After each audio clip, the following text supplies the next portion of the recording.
Week 475 of the Madrid and Daracot wine tasting. Oh, you're being repeated on my phone. There you go. This is so we can see the comments. Hello, Dad. Hello, Eva. Hi, Dad. Oh, Doug's in the house. Yes, Doug's in the house. Eva. I hope you got your wine on time for today, Doug. I hope so.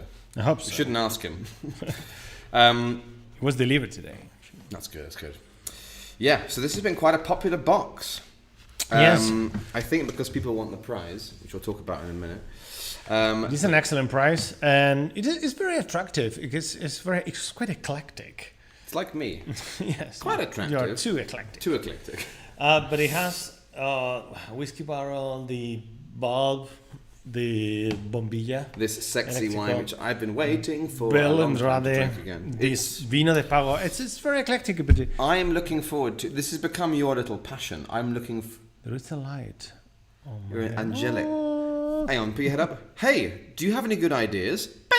What is it? I think you quite enjoy planning the boxes. I basically just leave it to you. You like it. I love to plan it. So basically what I'm saying is, I wonder what Mr. Madrid will come up with for the Christmas box. I'm considering to add a panettone. This new box is €400. So yes, welcome back. And we are improving a lot of things. This is the new. Woo! It's so Technical shiny. Sheet. It's so it will shiny. be arriving in the next boxes. Yeah.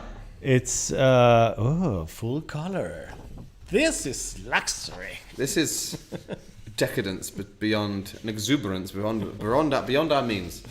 So yes, welcome to the second tasting of the November box. As per usual, a little bit of homework before we start drinking. As always, we ask people to take photos of themselves, of their cats, of their daily lives, but more importantly, of our tasting. So if you do, and we have some new people in, we've got Lorima, which I think is Lorena, and Doug, for example. Maybe you don't know this. What we always say is, if you want to try and win this prize, which we'll show you in a minute, all you have to do is take a photo of your tasting today, with you, without you, but with the wine. And if you want to hashtag the bodega, even better. But just mention us at Madrid and Daracot.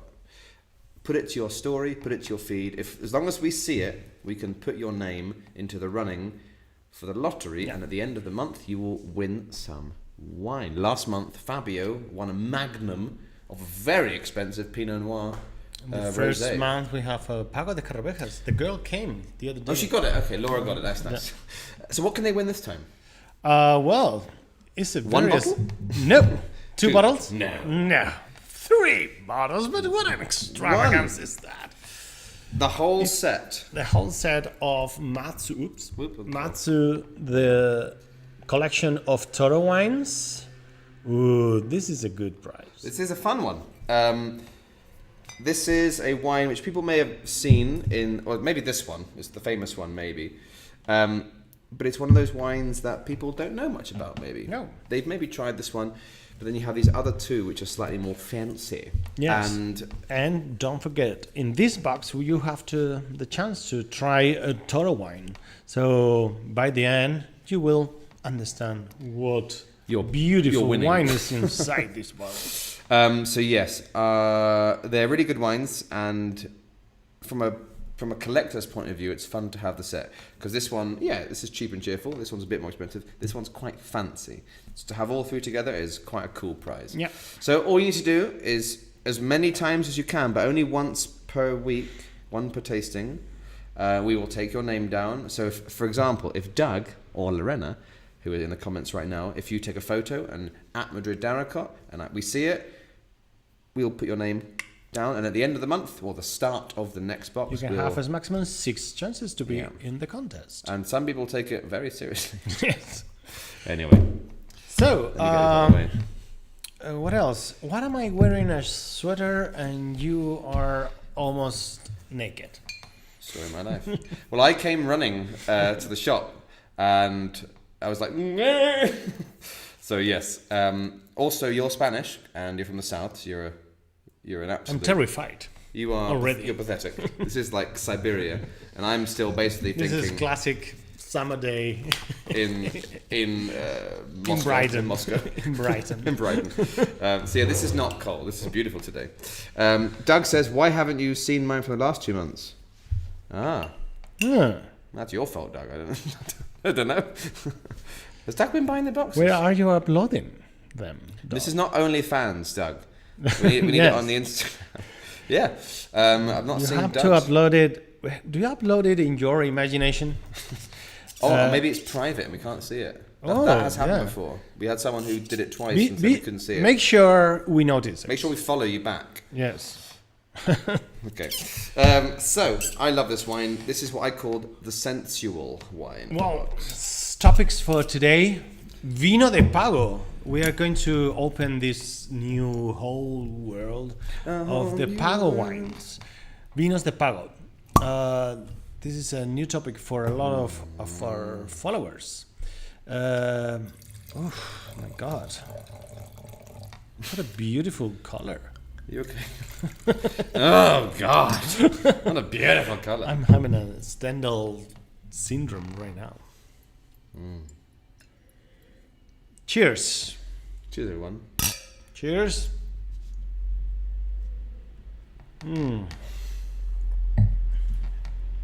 Boom. Nice. Now, So, where do we begin? maybe we should, before we go with the tasting sheet, maybe we should advance a little bit what a Vino de Pago is, just to set up all the differences with these wines and the wines we have been tasting and the ones we are going to be tasting. A Pago wine is a denominación de origen. So don't be confused. Although If you read denominación de origen protegida, Vino de Pago. But the difference is that it's a wine region created or approved for only one winery. And that here is the misleading thing. Yeah, so for those of you who may be wine geeks and maybe know the French system, this is sort of like Spain's way of talking about, like in France you have the concept, you have a chateau, Yep. and the chateau will have the cru, which is like a specific microclimate, terroir, specific bit of land and the way it interacts with the grapes to that specific chateau. With a particular microclimate. Yeah, because even though Spain is quite easy Specific to understand. soil. Yeah, Spain is quite easy to understand normally. Rioja, Ribera, Cariñena. But sometimes you could argue that they're too general sometimes. If you say, un vino de La Mancha, it's like, La Mancha is the size of Portugal, the width anyway. Yeah. So the idea of these, and there's 19, I think, 19, is to try and we'll talk more about it, but to try and put more focus on specific, unique, maybe. Yeah. Well, the regulation, there have been several regulations of the Pago wines. The last one was in 2015. So there has been like an update to the new times. But yeah, I mean, so do they have to be always within a denominación de origen? No, I don't think so. Are you sure? No, I think maybe they do. I've no idea. I didn't think so, but now I think about it, everyone I know is They either have to in be. La Mancha. They have to be within a protected destination of origin. Interesting. Yeah. Yeah, because they're all in like La Mancha Yeah. or Navarra. So they or are whatever. like linked to a bigger DO, but they are independent. So it's a single DO with its own rules, its own kind of wine, its own type of wine. There are 19 of those in Spain. Yeah. And Pago de Ailes is one of those, linked to Cariñena denominación de origen. So we actually have some questions related to that, which we can ask later Okay. from Fabio about that point, but I'll save that for later. Okay, perfect. So now we can go back to the tasting sheet. Now that we know, we have clarified this is a Pago wine of a particular denominación de origen called Pago de Ailes, linked to Cariñena, but absolutely independent. So some of you probably have no idea where Pago de Ailes is, Aragon is, Cariñena is, but we'll get to that. We'll talk about that in a bit. So, wine. Pago de Ailes, Correct. Senda de los leñadores. It's one of the top wines of this winery. This winery has a beautiful collection of wines, each one with the name of one of the letters of the name Ailes. I have here a picture. Here It's quite clever marketing. Yeah. Look at that. Ah, it's beautiful. And then number 3, just to confuse everybody. Yes. Ailes 3. Yeah, but This today. is our one. Yeah. Yes, this is our wine is Senda de los leñadores. That is one of the top wines of the winery. So thank you very much in advance because they've made a big effort for letting us to have this wine. And they did send us a message, which is nice. We'll talk about that in a minute. But they did send us a message, which is very sweet. This is quite. I think in the rankings of Pagos, this is a slightly more unknown one. Yeah, Slightly more.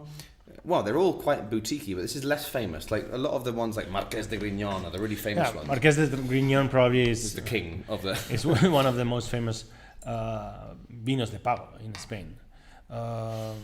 Don't confuse. That it's quite complicated because it can be confusing all those wines called Pago de Carrovejas. Are we going to talk about that now? Are we going to talk about that No. Okay. Jesus. Let's do the stupid tasting sheet first. Okay, vintage. 2017, I think. Yes. 2017.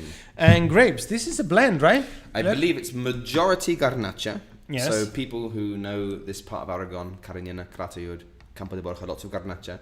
And then there's some Tempranillo in there as well. Yeah. And they often have little extra bits of Merlot and Cab Sauv. Yeah, exactly. But it's still mostly Garnacha. It's still more Spanish, shall we say. 10 months in barrel, 10 right? months. So it's got some stuff going on, but you still get the fruit coming, which I've learned this recently. The other day I had a Toro wine, one of our wines, I won't say the name, very, very tasty.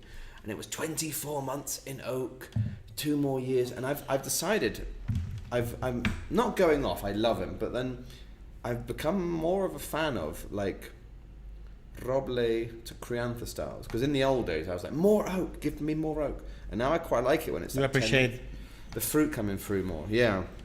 Slowly I'm the changing. beauty of youth. Which you would not know about. That will carry you problems in the future. Yes. Hashtag BBC. Yes. Okay. Alcohol content. Not that much. 14, I think. Yeah, 14%. It's quite 14%. It's quite Average. mild. Yeah. But for that area, it's quite low, no?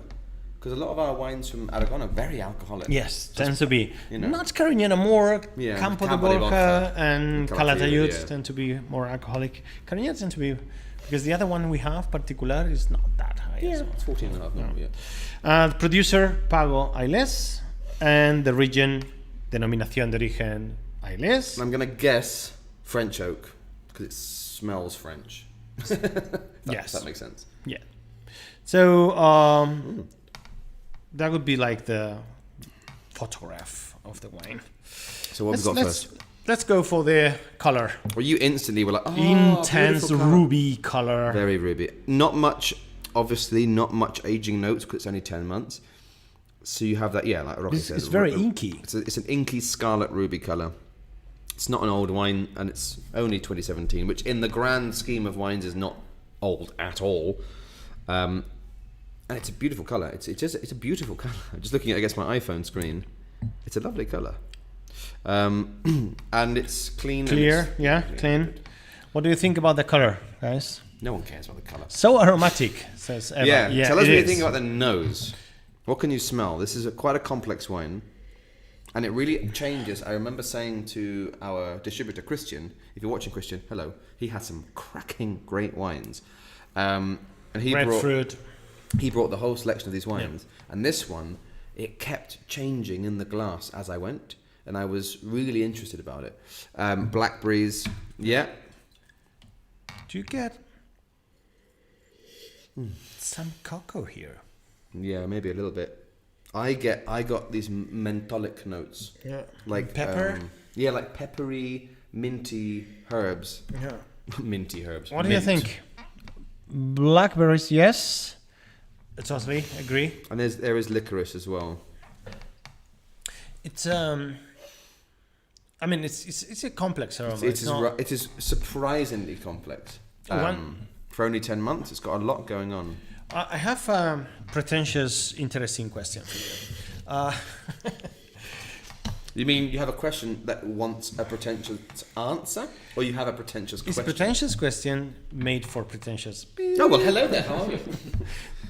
At your service. We have tried thousands of wines together. One of them yesterday, yes. yesterday, and the day before as well. And you appreciate a lot when you discover or you find out your wine is developing the aroma. It's not plain, or no, it's not stuck in the same aroma that you get extra. You know, after smelling the wine, after 5 minutes, you mean get time, yes. Yeah, it develops new aromas and. You okay? Yeah. My question is, what makes a wine like that? What makes a wine to develop different aromas? Where comes that complexity? There's no simple answer. Or that property of developing different aromas. Like it happened with this one, but it didn't happen, for example, with Cuesta de las Liebres. That it is a super expensive wine. But feel free to buy it from my shop. It's really great. So a lot of things can happen. First of all, this sort of Fabio, I thought my screen had frozen. This can link to. I want to quickly make a quick link to Doug's question related to this question, which is, would it get more complex if left in the barrel? Yes. So, of course, many things will change the complexity of the wine. You can have a young wine which is complex for a young wine, and you can have oaky Gran Reservas from like Valdepeñas for €6, and they're complex, but they're not complex for a Gran Reserva. So, first of all, yes, a wine. If you take wine A, let's have one wine. You have glass A, glass B, and glass C of the same wine.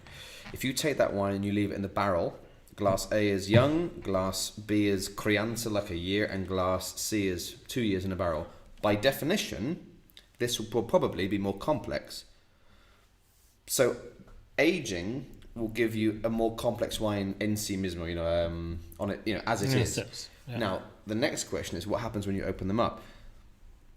I've had older, but Cuesta de las Liebres isn't super open, but I've had aged wines, which you go, oh wow, it's so oaky and whatever. But then after oxygenating it and whatever, it stays the same. You think, okay. So you expect the wine to open up and change, and then develop new aromas. So another wine which we get from Christian, El Puil, with a nice little Bierzo wine. It's young, but it's like whoa, and this things happen. So a lot of it is every individual wine's interaction with oxygen. Now, what I don't know is at a scientific level if the variety has its own opening abanico of its own, opening levels. Like garnachas tend to open up more. I don't know that, and I will admit I don't know everything. But if you have an aged wines, they tend to unfurl more aromas as they go, because a lot of it is to do with how long that bottle has been closed.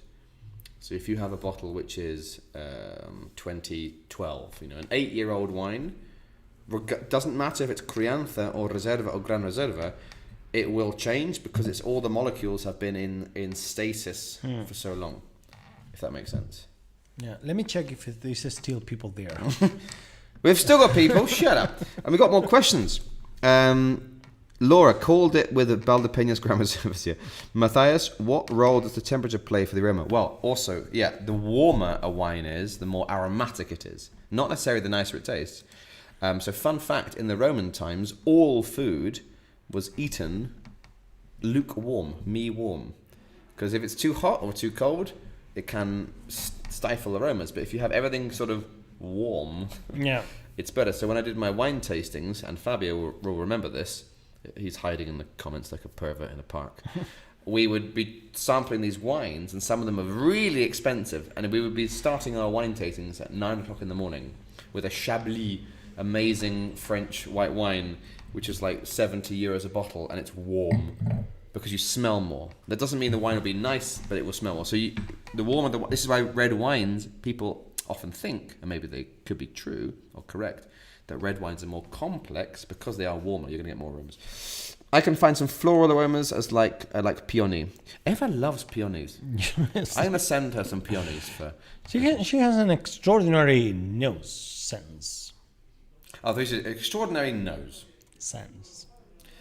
Nice. Who's the aloe vera sister? Who makes the aloe veras in your family? Yeah, she does. She's in Eva's charge. Miss She's Aloe Vera. in Nice. charge of the company. Yeah. Big fan of those aloe veras. So yes, very complex, exactly. What else have we got? Mouth. The mouth. Texture in your mouth. This is velvety.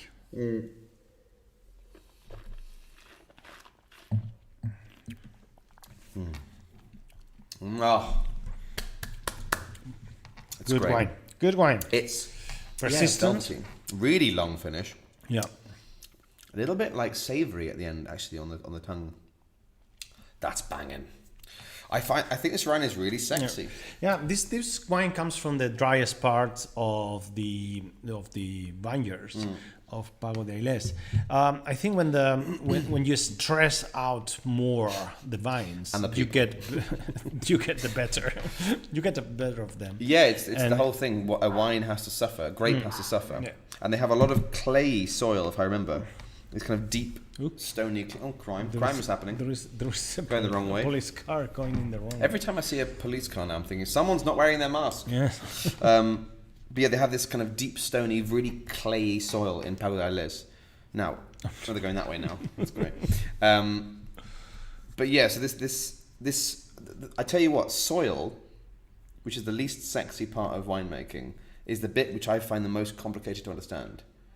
And I got into a jokey argument with the distributor. He was like, "Oh, as you can tell, this is Can you really change the flavor of a wine some soils, because of the soil? Some soils, like the granitic soils of Madrid or Bierzo. Well, we know how important the volcanic soils are. But as far as I've been able to really understand, and it's even less sexy, the word drainage seems to be the more important factor. Yeah, but you want tierra suelta, arena, algo seco. Well, it depends where you are. Yeah. But because if you're in a wet place like Bordeaux, on those left banks and right banks, you need good drainage. Whereas in Spain, sometimes you want more sort of esponja. But I remember I was joking with Christian. So if you're watching again, hello. And he was like, "As you can tell, this is a wine from an arcilloso soil." And I was like, "How can you tell that? How would you tell? I'm the expert. I can't tell." So yeah. But whatever they're doing in Pago de Ailes, they're doing very well.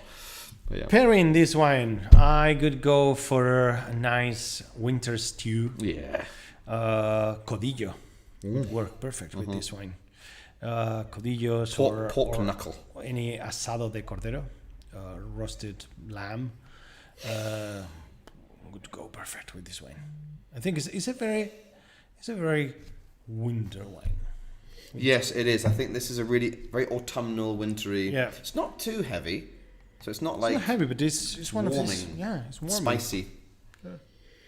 Which makes this wine very cozy. Oh, that's great.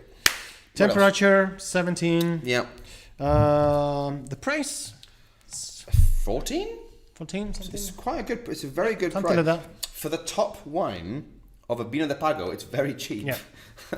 And suggested glass, Big. the biggest. The big boy. Yes. So there we are. Do you think we can maybe say hello to the winery? Yeah. I think They sent us a very artistic shot. Rocky was like, "Oh, it's very well done." Here we go. Hola, soy Inmaculada Ramón. Trabajo en la bodega Pago de Ailes, que está a 35 kilómetros de Zaragoza. Es la única bodega de Pago de Aragón y es una bodega familiar donde trabajamos mis hermanos y yo. yo trabajo en el departamento técnico junto con Jorge Navascués y elaboramos los vinos como este Senda de leñadores, que es el que vais a probar hoy. Es un vino que es de la añada 2017 de las variedades Garnacha y Tempranillo y lleva también un poquito de Merlot y de Cabernet Sauvignon y más de un año de barrica.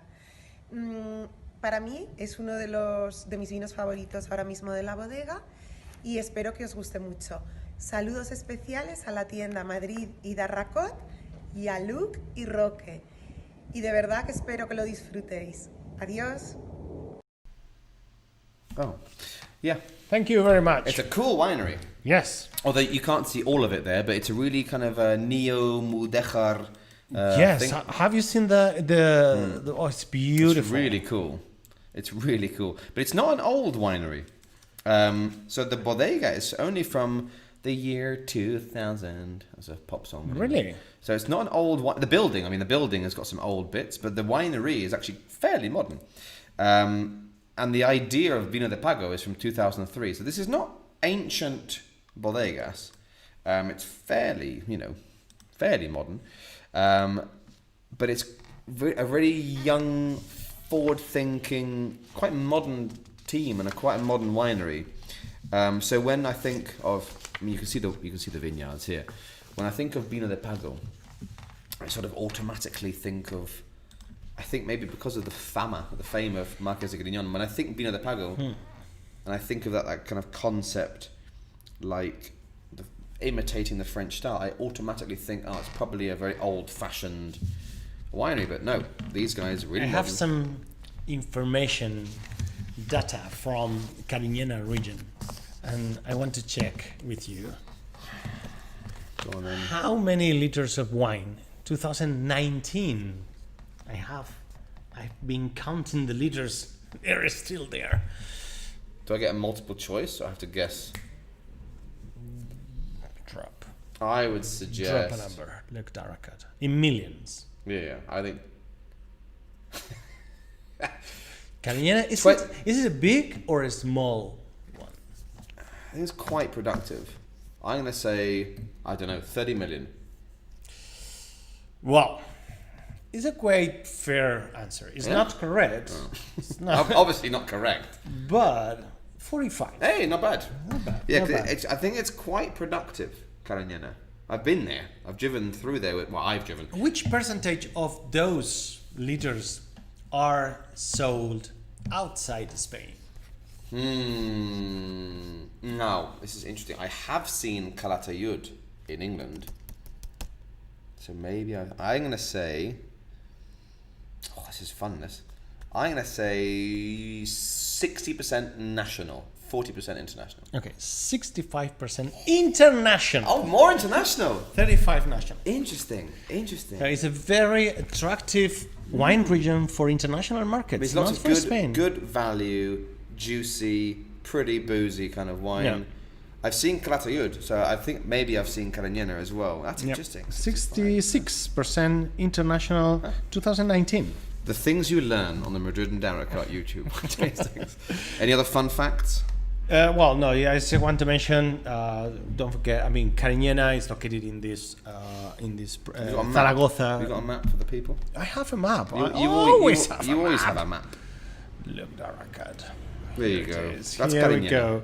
So that's located in the province of Zaragoza. So if you want to be more specific, Ailes is on the very right hand. You can see there's a little on the right. It's almost like a diamond.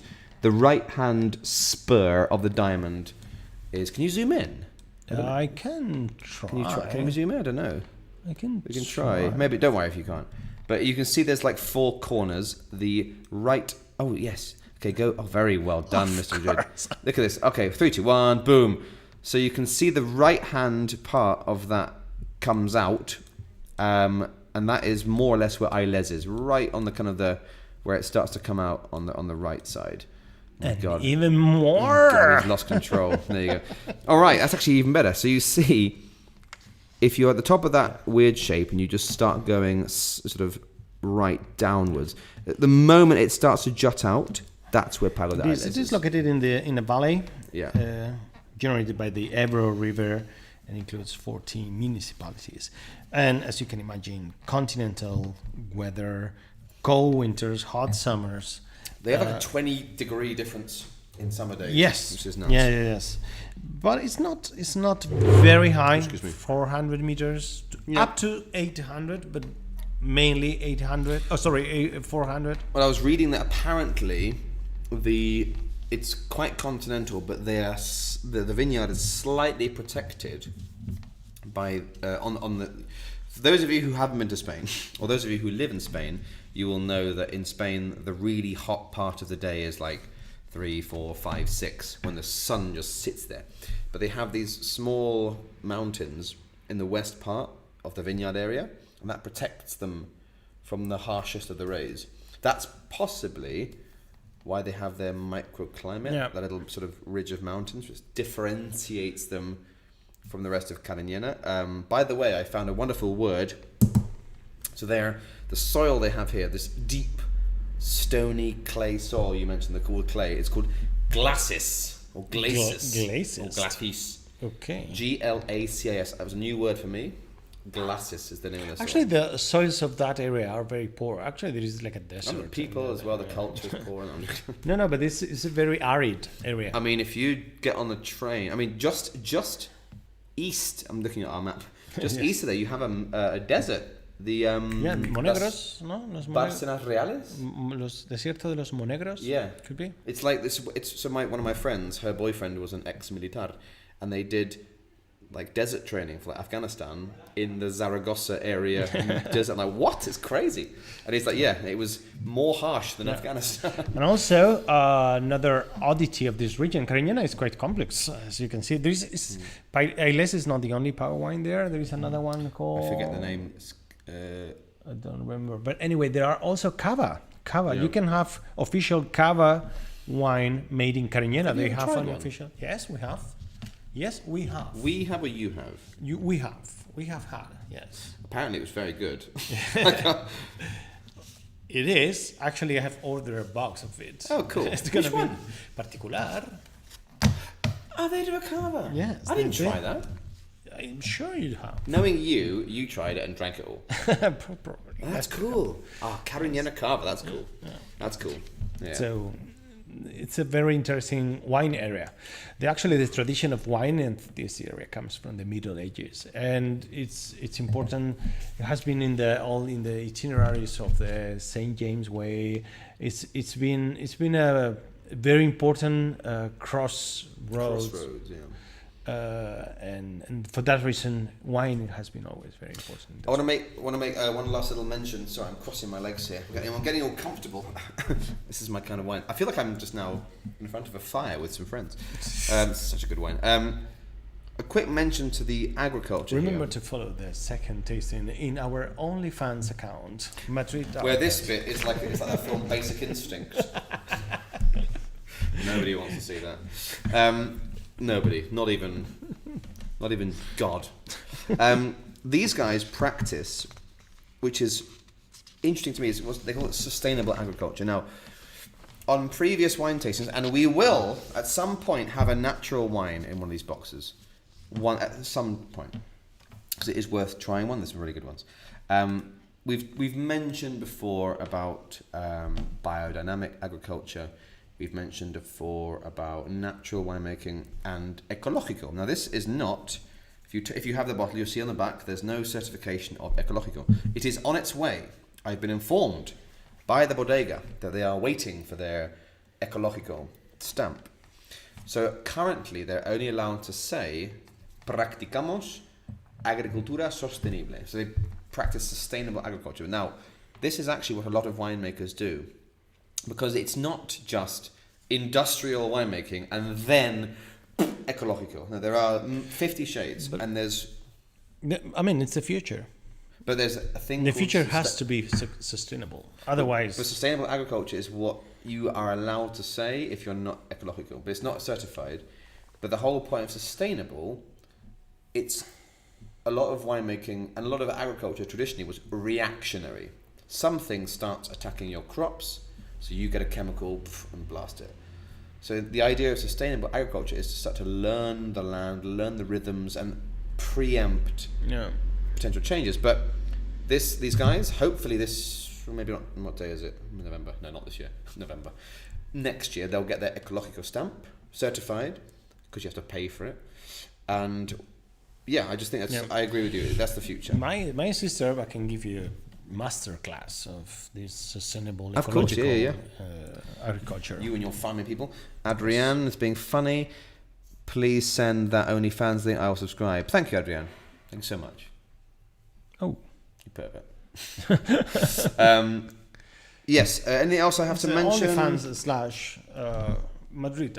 By the way, I have found the official definition of pago. By the way, just to bring this part. $7.99 per month.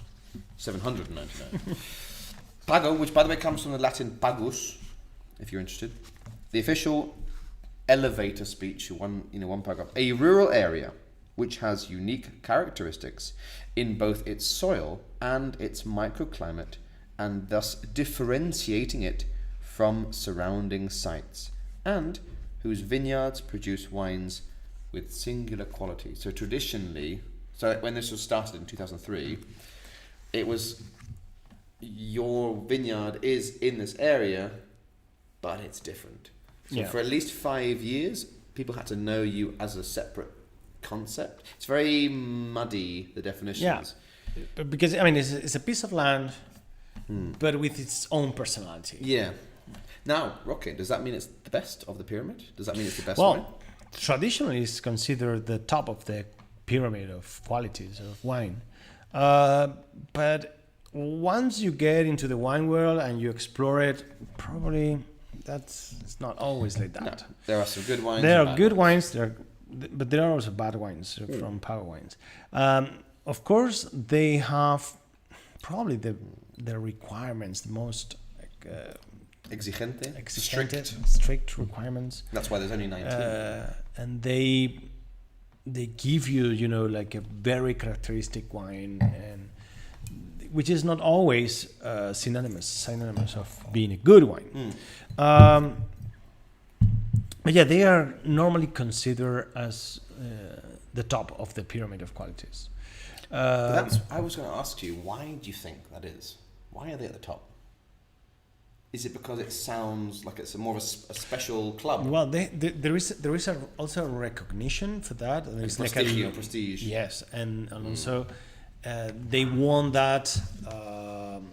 They have fulfilled all the requirements. And they've got it through hard work. And they had the approval of the parliament. And so there's something like a prestigious background behind that wine, or behind the winery. Because for me, Vinos de Pago are the most mysterious wines of Spain. Yeah, they're the most.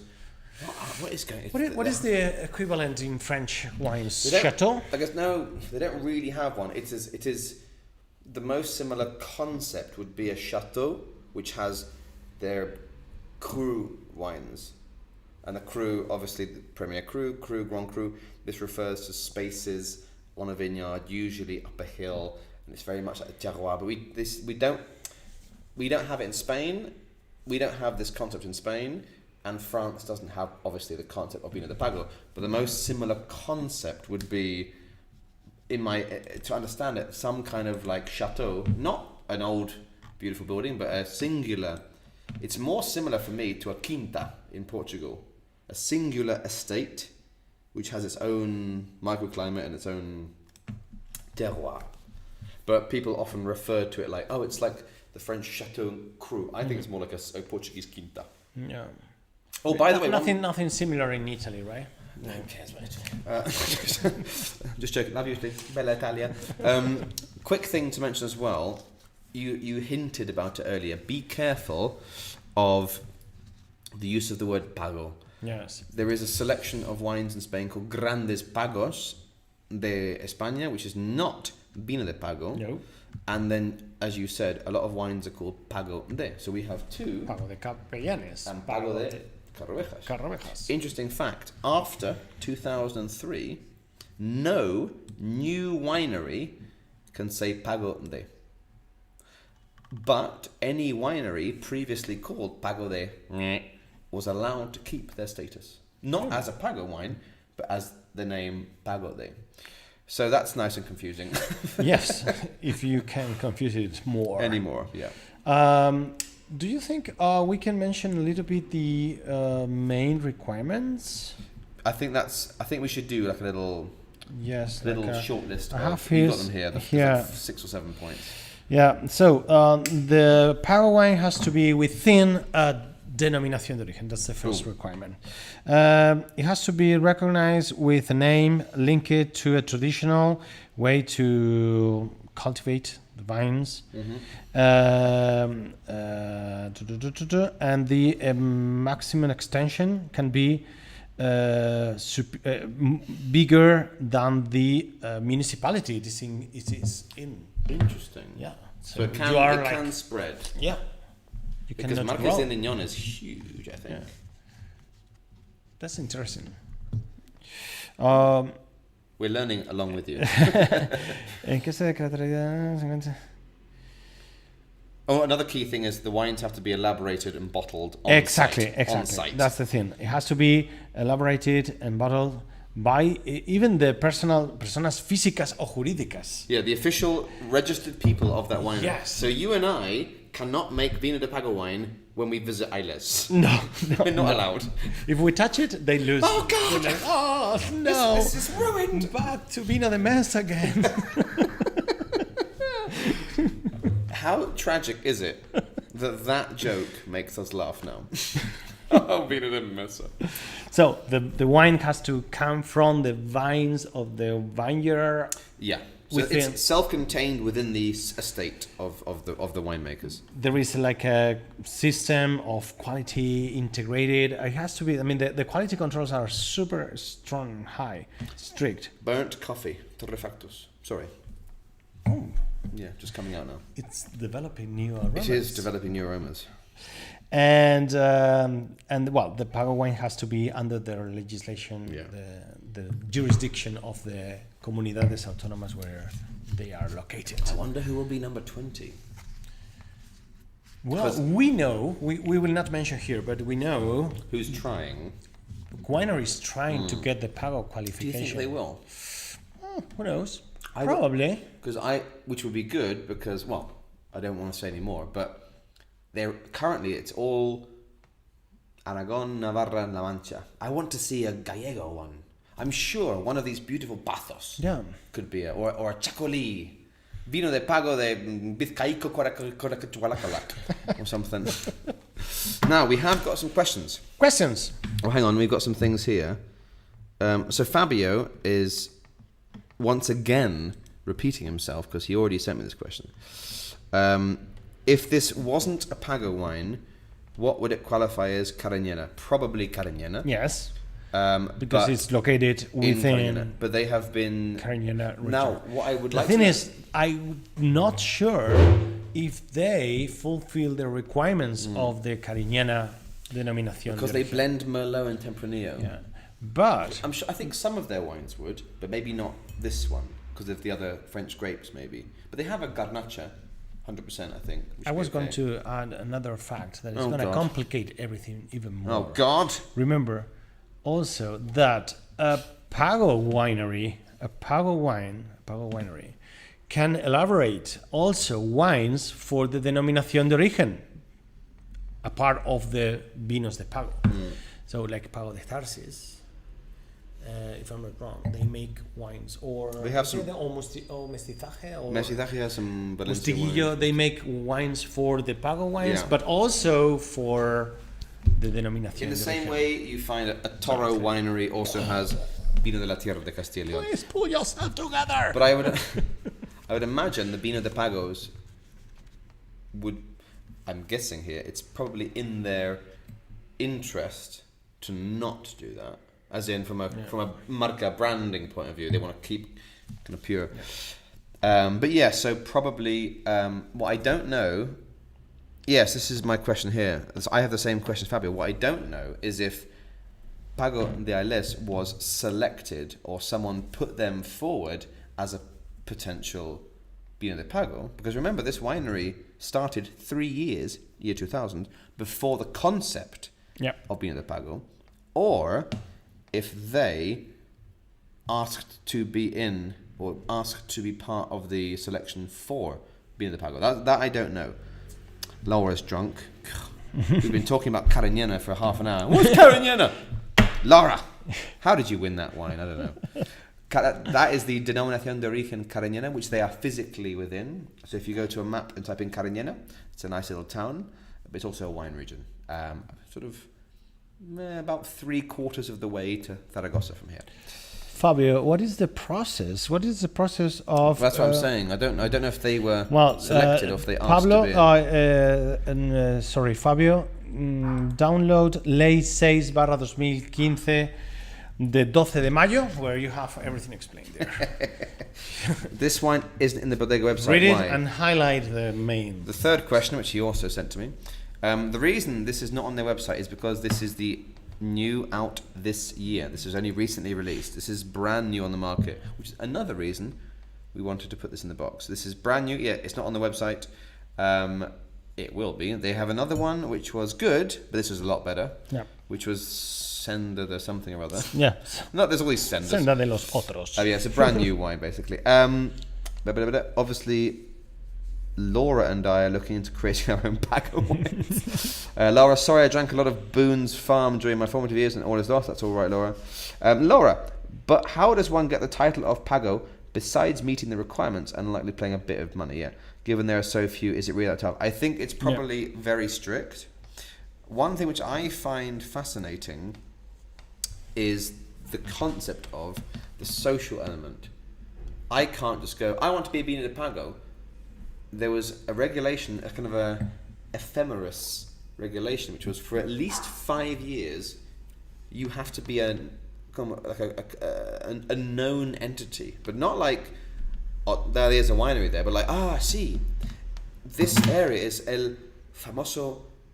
Like there's if there's a valley with vineyards, or these individual vineyards, that they have a almost like a cultural status. People know the name of it. It's like a integrated part of the local community. It's very weird. Yeah. Almost like a cultural importance.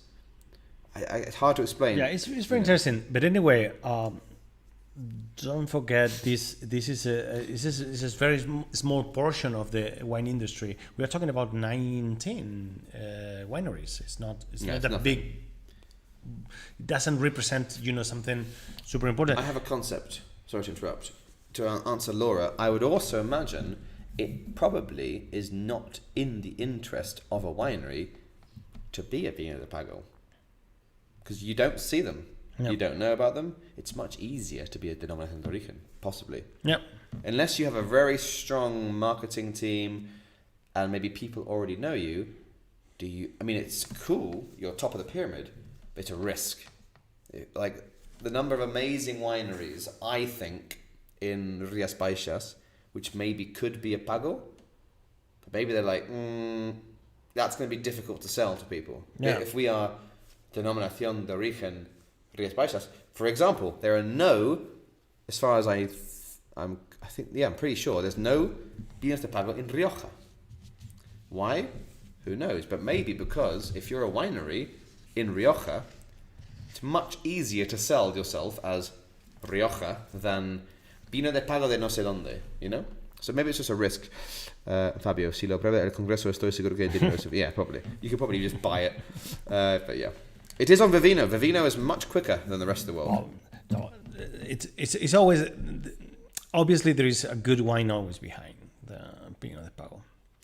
A good, at least it's a strong tradition. And usually the topper wines are where the fame is. And of course they'll have the cheap. For example, the Marqués de Grignon doesn't disappoint when you go for the big tops. But also Caliza for $12.90 in our shop is really good as well. Yeah, it's really good. But it's really good. Really good. It was one of our first podcasts 2 years ago. We did that wine. Okay. I think the label was better then though. Yeah. This one's very very old-fashioned and French. Yeah. Which we don't like. So is there any more questions? We obviously, this has been a really rich topic, a full podcast, a full wine tasting on YouTube.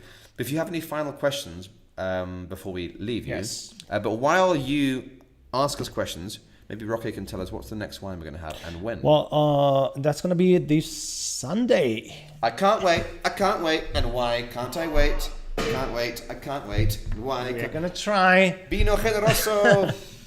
Yes, well, this last week it was the sherry week. We have been drinking on the whole week.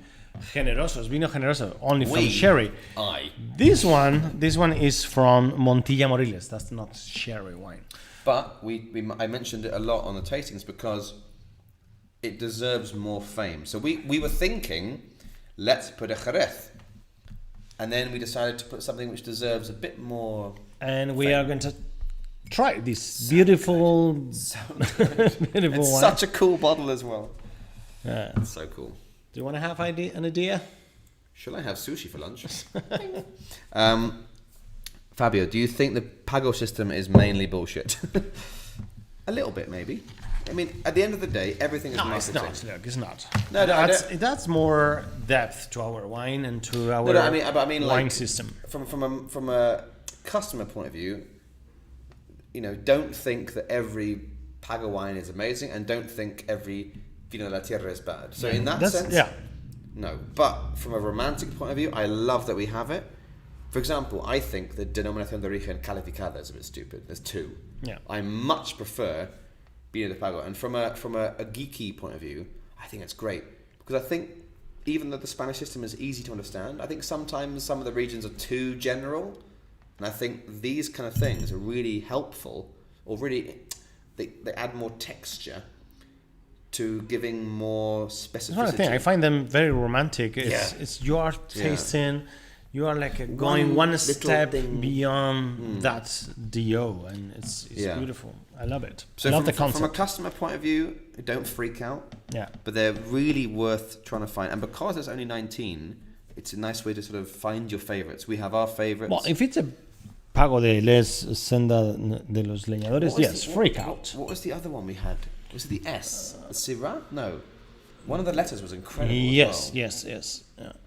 But they're kind of fun. And Ailes is one of the more modern, cool Vinos de Pago. There are some very old school traditional ones, which are fine. Like Marcos de Gagnon, if you want something classic, dependable, that style. But this is kind of more forward thinking. So if you want to try something cool, modern, Pago de Ailes. I'm sure these people want to enjoy the bottle without us. Yeah. Well, we hope you enjoyed today's wine. I think this is a genuinely brilliant wine from a really cool winery. So thank you again to Pago de Ailes for the video and for the wines. Hope you like it. So please give us a like. Don't leave it for tomorrow. Do it right now. Right now. Give us a like. We've got no, 6. No. Right now. We are genuinely waiting. Okay. We're waiting. Okay. One more. We're not leaving until it goes up from 6. Okay. One more. If it doesn't leave 6, we're staying here all night. Yes. No, don't say thank you ever. You're not going. 7 likes. There you go. Perfect. I've heard that terrorist style 8 likes. 8 likes. Okay. Thank you very much. Okay, we want 20,000 likes. 9 likes. It's like it's a kind of crappy auction. Subscribe and 10 likes. Oh, come on, don't be shy. Insulting is the best way. Okay. This is. I like it. We should do this with. 11. We should do this with people buying our boxes instead. Okay, one more like and he takes the shirt off. 10, 9, 8, 7. So, 12 likes. Okay, here we go. You don't want to see that. No, that's the only fans one. Thank you very much. I've literally started on. So come on, please. Look, it's YouTube. No one wants to. Thank you very much. Subscribe. Click the notification bell and tell anyone. As we always say, that the boxes are still available, and because these are on here forever, if you have someone who thinks this might be a fun box, they can still get the box with the discount. But remember, at the end of the month, this box ceases to exist. There's no more discount on these wines. So, November, the 15th, Sunday.